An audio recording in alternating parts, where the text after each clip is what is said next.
Magandang araw uli mga idol. So ito na naman tayo sa panibago nating turnover na project.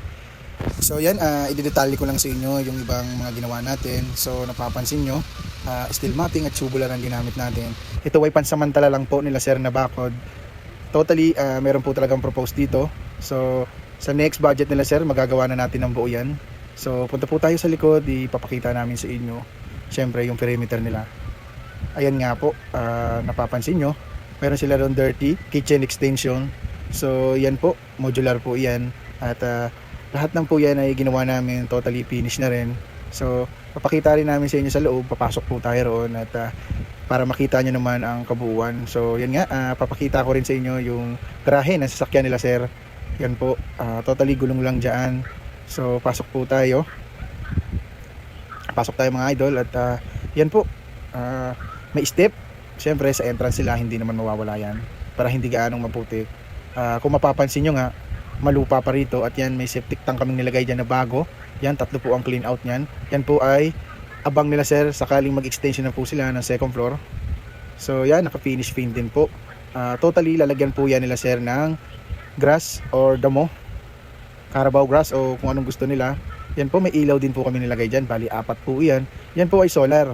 So sa gabi, sobrang liwanag nyan, talagang makikita nyo ang kanilang bakuran. At ayan, pasok po tayo sa loob para ma-details ko rin yung ibang ginawa namin sa loob. Yan po, pasok po tayo. Siyempre may screen door po sila sir sa kanilang main door. Yan po ay wood style, aluminum. So kung gusto nyo rin magpagawa sa amin, package din po yan. Papasok po tayo sa loob. Siyempre makikita nyo agad ang double lock nila sir sa kanilang main door. Yan po, 60 by 60 finish tiles ang flooring nila sir. Yan po ay glossy. May pagka-veg na husky. At ang ceiling naman nila sir ay frame lang po, talagang simple lang ang pinalagay nila. So yan po, may center light, may fan din po. Ito po kasi yung sala nila. Yan, kung mapapansin nyo, finish paint na rin po ang mga pader nyan. At hindi naman natin malilimutan ang varnish na pinto nila sir sa main door. So yan, punta tayo rito sa dining nila. So yan, may ilaw din, nakaset din. Pin light din naman na magkabila. Yan, 3 colors to. Pakita ko rin sa inyo. Lahat naman po ng pin light na nilalagay namin ay 3 po ang kulay. So ito ang kanilang dirty kitchen extension, modular po yan. So explain ko po yan mamaya sa inyo. At yan, dati andito po ang lababo talaga sa kanilang side. Tinibag namin at inilabas para doon na dalhin. So yan, pinalaki lang namin ang unang baitang nila sir para maganda ang pag-akyat. So yan po, babalik tayo sa sala para mapakita ko sa inyo. Ito po ay totally kulang pa, wala pang TV rack. Sa next project, yan po ang kanilang kanilang dirty kitchen. Ito pala, may maganda akong i-offer sa inyo. Ito po ay Korean blinds, nagko-customize po kami niyan. Kahit ano pong gusto nyong kulay or design, yan po ay magandang quality. Hindi po yan yung na-order online. So mabigat at makapal po ang mga materials niyan. So talagang high-end quality siya. So kung gusto nyo mag-order, PM lang po kayo sa akin. At yan po, naka-grills ang mga bintana. So totally. At ito po, papasok na tayo sa kanilang dirty kitchen. So ito po ay modular drywall finish. Akala ng ilan ito ay concrete. So explain ko lang sa inyo, sa loob niya may gas range at range hood. Sobrang hilig po kasi magluto talaga nila sir. Kaya napansin nyo na malaki. Ang mga wall po natin ay finish na ng paint. Siyempre, ang kanilang roofing, yan po ay polycarbonate. Gusto lang po nila kasi maliwanag lang talaga ang kanilang kitchen. So punta tayo rito sa kanilang lababo. Ang ganda po, lalo na yung top nila. Ito po ay uri ng quartz. Yan po ang presyo para nagkakaroon po kayo ng ideya. Mahal pero maganda naman po. Quality rin siya, talagang malayo siya sa uri ng tiles. Yan po, pakita ko rin sa inyo ang kanilang bintana. Siyempre, hindi mawawala to. Laki talaga ng gas range nila sir. At ito, papakita ko rin sa inyo sa labas kung ano ang itsura. Ayan po. Yan po ay drywall lang finish. So may butas dyan para sa kanilang range hood. So sana nag-enjoy po kayo. Bago po tayo umakyat sa second floor, papakita ko po sa inyo ngayon dito ang CR nila sa ground floor. Yan po, finish na po niyang barnes ang kanilang pinto at ang hamba. So testing natin ang kanilang ilaw, 3 colors po ito. Meron din pong exhaust ceiling. Okay po, pasok po tayo. Nakatiles na po ang kanilang flooring, pati ang wall. At may accent na rin po, naikabit na rin natin ang mga fixtures nila. Buksan po natin ang gripo ng lavatory. Okay naman po. Dati po, dito nakalagay yan. So laking sagabal, nilipat po namin doon sa dulo. So para malaki ang space at madaanan, dati dito nakalagay ang bowl, ngayon po nandyan na siya. So kung iniisip nyo po ay tatama o uuntog kayo, hindi po. Nakasukat po iyan sa tamang pagtayo. Okay naman po ang bidet. Working naman ang mga tubig nila. Bago po tayo lumabas, ipapakita ko sa inyo yung likod ng pinto. Yun, may extra ceiling. Hindi po mawawala ang stopper sa likod ng pinto kasi minsan nabibigla ng bukas, umuumpog agad sa pader. At akyat po tayo dito sa second floor, nire-retouch po ito. Yan nga, medyo malinis na ng konti. Nakaakyat na sila, malaki po ang unang step. Yan po ay dinagdagan namin. Kasalukuyan po ay nire-retouch to. Kasi nagkaroon talaga ng damage nung ikinabit na ang stainless na ating gabay. Yan po, smooth na smooth po yan kung sakaling mahawakan nyo at makita.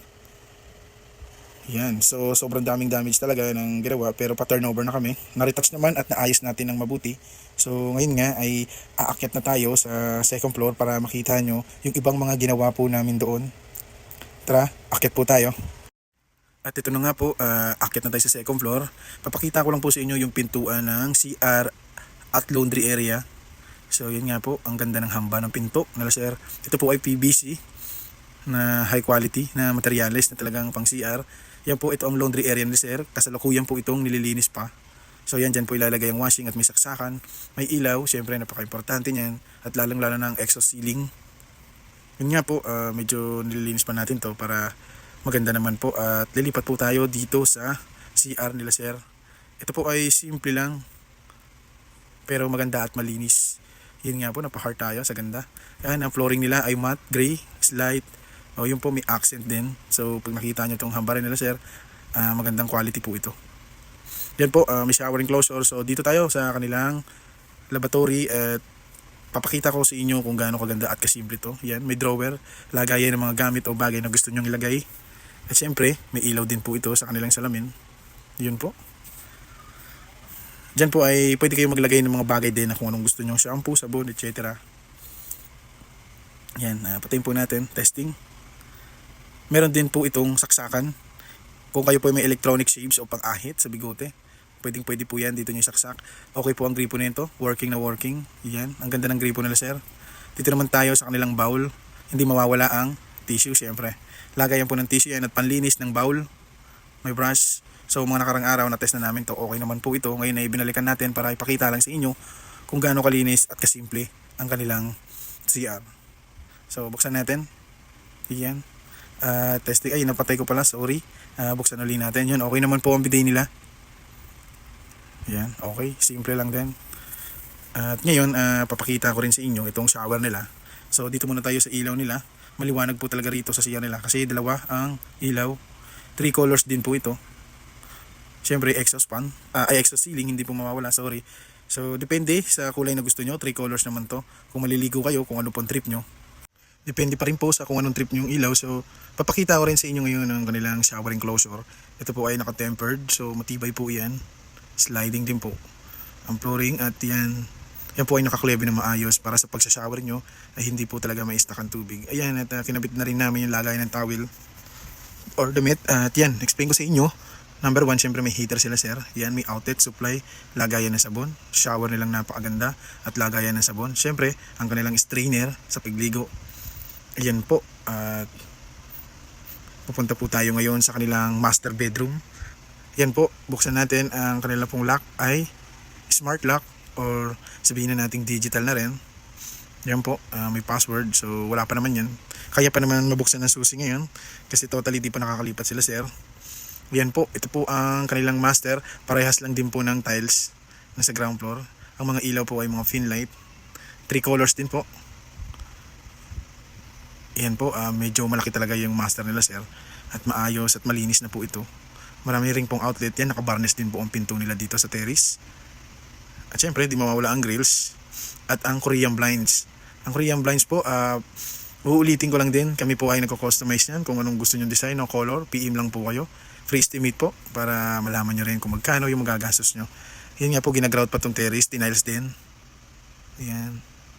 Pakita ko sa inyo yung dito lote nila sir. Yan po, ang laki po talaga. 199 square meter po yan, lahat. So, ito na po ang kabuuang detalye dito sa second floor. So, aakyat po tayo ngayon sa third floor. Akyat po tayo ngayon sa third floor. Siyempre, ang kanilang stair ay naka-tiles din po. Yan, kung makikita niyo yung gabay nila, naka-stainless din po yan. Smooth na smooth po yan. 304. aakyat po tayo ngayon sa taas para makita nyo yung dalawang kwarto na aming ginawa. So ito po, ang unit na to ay quadruplex. Ipapaalala ko lang din po sa inyo na ganito po kalaki ang kanilang quadruplex na unit. Siyempre, maunang makikita nyo ang hallway nila, sir. Yan po, SPC flanks po, may dalawang room. Hindi po ito vinyl, ito po ay PVC flanks na flooring na nilagay namin. So yun nga po, makikita nyo may accent din. So wood style din syempre yung SPC natin. At yan po, pag nakikita nyo sa baba kung gaano kasimple at kalinis yung gawa namin, di mawawala yung accent natin dyan sa wool. Yan po, may mga switch din po yan. So pasok po tayo dito sa room nila. Syempre nakabarnish din po ang pinto nila sa room. Yan po, totally, pansin nyo naman malinis na. At syempre yung mga ilaw hindi po mawawala yan. At meron din po silang grills dito. Pinalaki po namin ang bintana nila dito. At syempre ang ating Korean blinds hindi po mawawala. Nakaset up na rin dito yung kanilang aircon. Ayan po. Okay, pwede na po tulugan anytime. So punta po tayo dito sa kabilang room. Yun po. Ito po yung nakabarnish din ng pinto. Nakita nyo, meron na rin pong natulog rito. So kamag-anak po ni Sir yan. Dito na rin natulog. At papakita ko rin, nasa likod ng aircon. Syempre may stopper po yan para hindi tatamaan yung aircon. So may bracket naman po yan sa labas, talaga nakasalo. Hindi mawawala ang ating grills at ang Korean blinds. So yun po ang kabuuan namin dito ng renovation sa Quadruplex Phase 6 Tansa Garden. Sa mga nais po magtanong, mag-PM lang po kayo para mapag-usapan ho natin na mas maayos sa mga planong magpagawa.